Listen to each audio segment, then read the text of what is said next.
Hi, sixth grade. I hope your first day of home learning went well. And I'm here to give you some tech tips, things that I've noticed many of you would benefit from doing during your home learning as you get into your routines. The first thing is to make sure that you turn your notifications off on your chats. So you can see here I've got a PCG chat open, a Turtle study chat, and a Titan study chat. And occasionally I hear these dings and pings, and then they distract me from the work that I'm doing, or maybe if I'm in a meeting. So make sure that you turn your notifications off by going to the gear icon. If it's selected with a check mark, then you will hear the noises. So deselect it and hit OK. Okay, you can do that for all of your chat windows so that you can get your work done without too much distraction. Okay, the second thing that I've noticed is that some people are waiting way too late to ask for help. So the time allocated for your lesson in math for your first home learning day is really 30 minutes. If you're taking longer than 30 minutes, then that's a signal to you that you need to reach out for help.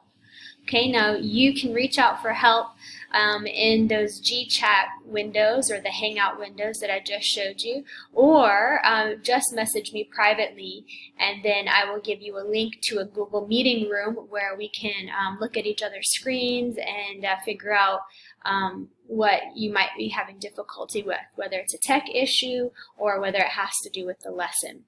Okay, and then the last thing that some of us need to do, a lot of us need to do, is make sure we have actually submitted our work. So once you make a copy of your documents, that it's no longer going to be my documents. It's going to show up as either in progress or submitted.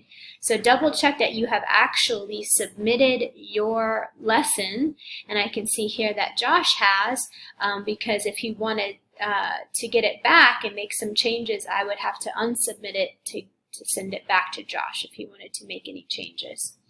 Okay, so that's it. Turn off your notifications. Make sure that you ask for help. If it's taking longer than the allocated time, and make sure that you get your assignment submitted when you're finished with it. All right, good luck, and again, don't be afraid to ask for help if you need it.